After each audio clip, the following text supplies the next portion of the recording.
What is up, you guys? Welcome back to the channel. Welcome back to another video. So today we're going to be talking about getting started with dropshipping in 2020, and then also how you guys can get into it if you're on a budget. Now, one of the first things that I want to talk about is the truth and the mindset you need when you are getting into dropshipping. A lot of people think it's a get-rich-quick scheme. A lot of people just think they can jump on here, sell any product they want or some product that they like, and automatically just make a whole bunch of money from it. It's not how it works. You guys need to understand the fundamentals when you are getting started with it. You need to understand the different obstacles you're going to encounter. So there are a lot of new competitors now, but the whole reason that I make these videos is so you guys can have a competitive edge if you're jumping into it and, finding new angles for different products. So the first thing I want to talk about is the money that you need to start. Honestly, if you have $100 or $200, even upwards of $500 to start, I would start out with influencers, micro influencers, instead of jumping right into Facebook ads, because with the Facebook ads there's a lot larger learning curve. So if you guys just jump onto that, more than likely you will lose money. But that is all of us, guys. Like, I've probably went through at least 20 to 30 products before I found my first successful one, and even then, when you get to that point, you still have issues that you run into along the way, but we're not going to cover all those in this video. One of the main obstacles that you're going to face is trying to be profitable, especially right off the rip, which is why if you have a low budget, you want to go with these influencers. So along the way, you're going to learn a lot of valuable skills: how to market, what sells, how to read data, having simple websites, not having scammy looking websites. So, increasing your conversion rate, stuff like that. One of the main things as well with dropshipping is that it has a very high potential as compared to like Amazon FBA or affiliate marketing. I feel like this is the most scalable business. You can take a simple dropshipping product and turning into a full-scale brand if you know what you're doing. So that's why I like it. That's why I decided to do dropshipping. And one of the main things that you guys can do to get started is do micro influencers. So when you're doing this, all you guys got to do really, when you're doing product research, you can check out my video on how to do that. But there are tons of different products you can get started on. One of the main things that you guys can do to find these products is go onto Instagram and look at the Instagram Discover page. So we're going to go ahead and go into that right now. And trendy Instagram products or products that we might want to promote is by going on the Instagram Discover page. Now, if you're trying to do this on desktop, you would need to get the Desktopify Instagram mobile app. So with this one, basically you can do stuff on here that you can't normally do if you're on Instagram using a desktop computer. So you guys can just get this Chrome extension. It is free. But once you go to the desktop Discover tab, all you guys got to do is look through here like what I was doing. You can look through and see if you see products multiple times. One thing that I saw a number of times was this one specifically, and it's like a blackhead remover gel or cream. So we'll watch this video. And once you see this, what you guys can do is click on the page that posted this video and see, how much engagement it got. Like, this one got 21,000 views. However, there was a different page that I was looking at. You can also click on here and look at related pages. So I think it was this page that actually had this video, but it was more viral. So as you can see here, this one has around 400,000 video views. And the cool thing about this page is that it only has 24,000 followers in total. So the main goal that we're trying to go for when we're doing this influencer research is to look for pages that aren't that big. So let's say anywhere from 50,000 all the way up to 500,000 followers. That's usually the sweet spot, because if we try to shoot for pages that are 1 million plus followers and do promotions, generally they're going to cost way more. And we want to stay within $100 to $200 budget range for you guys. So these pages generally they're going to charge you anywhere from $25 to $50 based on how long you want to do the post. In general, it's around 24 hours. But let's say, this page had, a million something followers, and, you contacted them and seems like you don't have the budget for it. What you can do, like I just showed you, is go in here, go on suggested pages, and then these are related pages to this one. So you might be able to find something in that same product niche and a page that you might be able to promote on.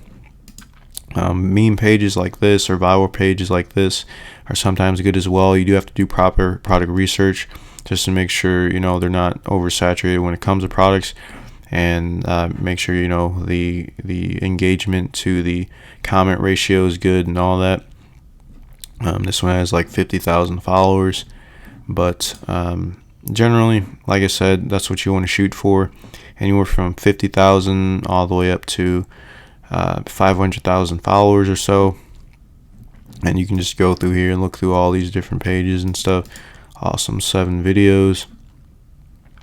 This one has 171,000 followers, so you should definitely check this one out as well.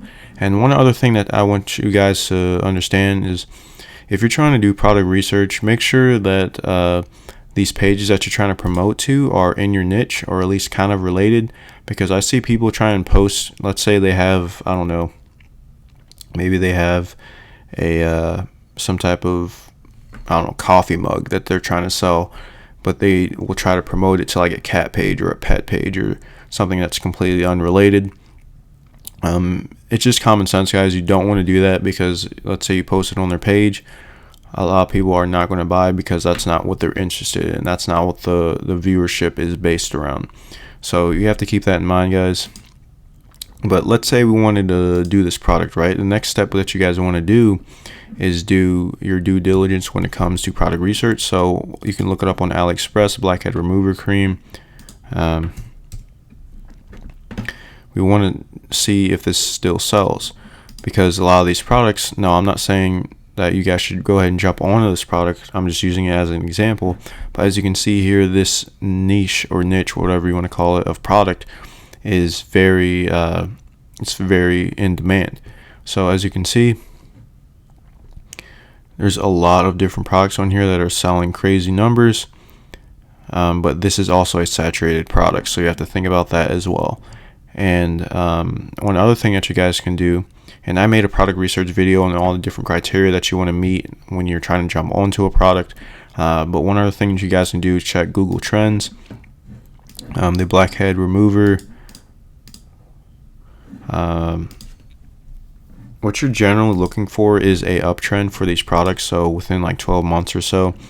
As you can see here, this is slightly going back down, so that's definitely something that you want to consider when you're trying to jump onto a product. You want something that's in a uptrend, that people are still buying, people are still interested in, that there's a demand for. But that would be it for this whole process. And then I also had this page as another example. So let's say you had like a cooking product or something like that. This person has 352,000 followers, and as you can see here, each video gets around 100,000 something views or so. This one has 200,000. However, the one thing that I don't like about this is the comment ratio. So a page size of this should have more comments. I'm just trying to give you guys like a good gauge of what to look for when you're looking for potential influencers to sell your products to. Like this one has 211,000 views but only 254 comments. Generally with that, you want to be shooting upwards of like 500 to maybe even 1,000 comments or so, or more, preferably more than 1,000 for that view range. So that's just an example that you guys can keep in mind as well. Another thing that I wanted to mention as well is, before you decide to launch your product, before you do the shout out, you need to install the Facebook pixel on your website. There's a whole video, there's different videos on YouTube that you guys can look at in order to do that. It's really easy. All you got to do is just go to your Shopify preferences and then scroll down and put in your pixel ID. I will be coming out with a Facebook ad video next week, so you guys will be able to see all that stuff and then my different strategies when it comes to doing Facebook ads. However, another thing as well is that when you're doing this research for different influencers, you mainly want to shoot for a 24-hour post that starts at the beginning of the day, depending on your time zones and stuff, and the time zones of the actual viewers of the page, or the followers actually. And you want to shoot for anywhere from $25 to a $50 budget when you're, depending on the page size, of course. But you can also schedule different ones in the future. Let's say you do very well on certain posts, you can order them in bundles with the influencer, negotiate, and really get a good deal. So the next thing we're going to talk about is setting up the actual post. What you guys need to do is send them the actual product. This is the best thing that you can do.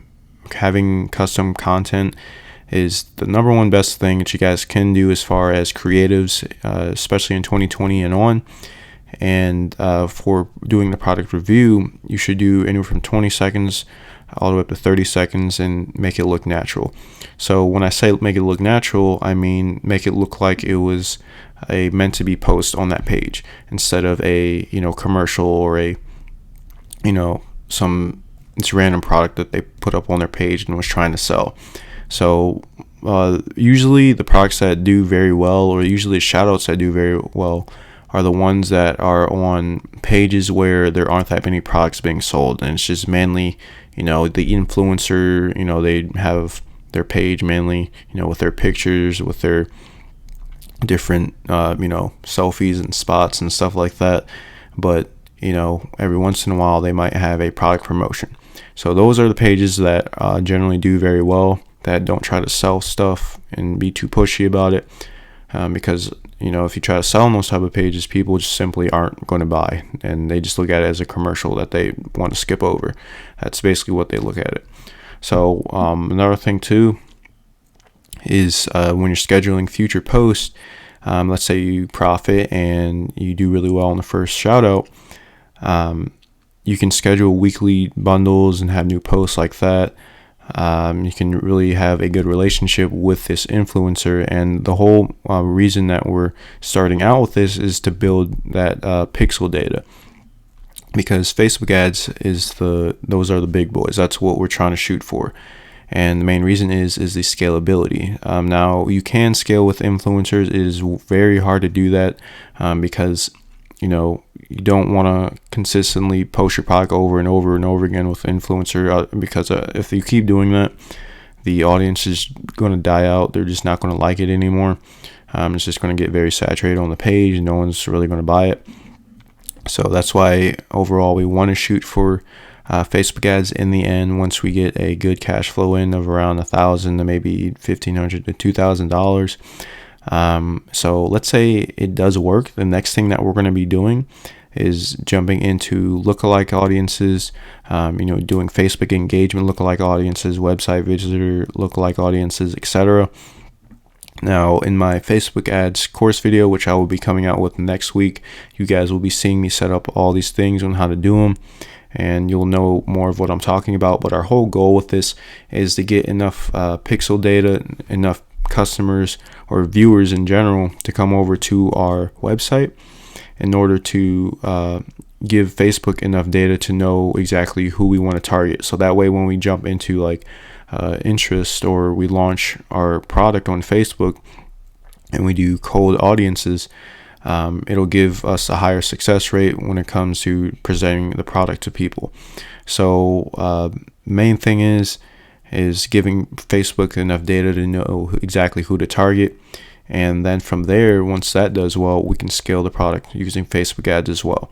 So profitability is the goal. If your ads are in the green, you can scale the budget over time, but that is what we are shooting for. So next video, like I said, guys, we're going to be doing a little Facebook ad course. It'll be pretty cool. This is going to be really updated, because a lot of people nowadays simply just don't have updated content when it comes to Facebook ads. A lot of things that used to work don't really work anymore, and a lot of these videos out here just waste your time when it comes to doing testing and stuff like that.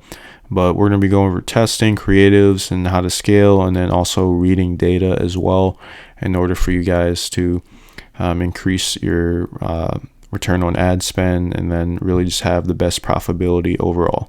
So hopefully you guys enjoyed this video, and if you guys have any questions, just mention them down below. And yeah, if you guys enjoyed it, make sure you subscribe, and I'll see you guys in the next video.